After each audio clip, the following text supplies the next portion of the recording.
Švari Baltijos jūra. Neįmanoma. Biologinės įvairovės atkūrimas. Neįmanoma.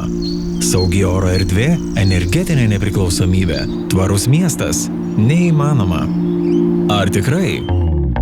Susipažinkite, jie nežino, ką reiškia žodis neįmanoma. Tatjana nori įveikti jūrų ir vandenynų taršą. Darius siekia skaitmenizuoti mūsų miestus. Giedrė, pažindama praeitį, nori praturtinti ateities mitybos racioną. Julius mano, kad mes galime energiją apsirūpinti patys. O Inga tiki, kad galime stebėti kiekvieną padangės centimetrą. Visi jie nežino žodžio neįmanoma. Kaip ir programa Europos horizontas. Pasiteiravome Tatjanos, kodėl ji nusprendė prisijungti prie šios programos. Šioje programoje pasirinkome dalyvauti dėl to, kad mūsų projektas yra didelės rizikos. Jis reikalauja didelių investicijų. Ir būtent tokiems projektams ir buvo sukurta EIC Accelerator programa. Tai yra, mes galime gauti prieigą prie ekspertų, infrastruktūros ir kapitalo. Labai džiaugiuosi, kad mes gavome dotaciją ir galėsime greičiau išvystyti savo produktą ir pateikti jį rinkai. Galbūt Julius gali pasidalinti savo patirtimi.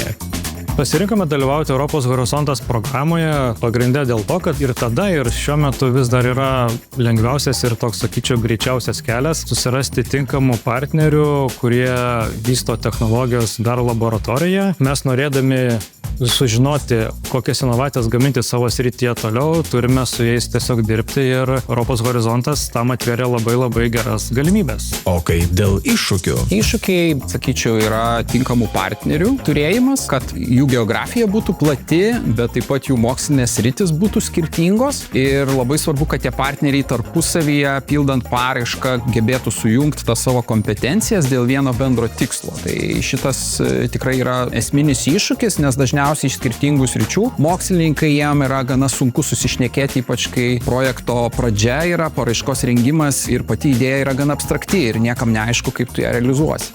Giedrė žino, kad iššūkiai verti privalumų.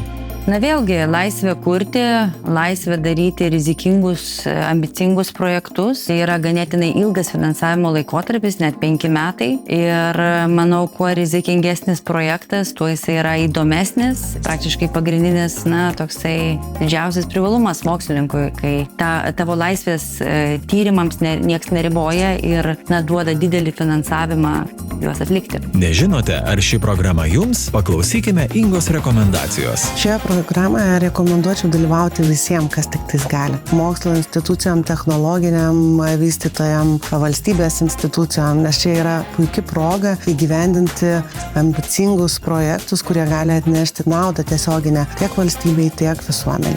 Turite savo viziją? Ingos patarimas jums.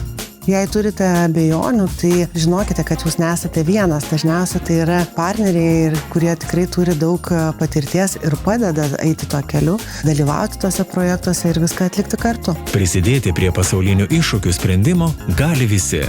Dalyvaukite Europos horizontas programoje ir jūsų misija taps įmanoma.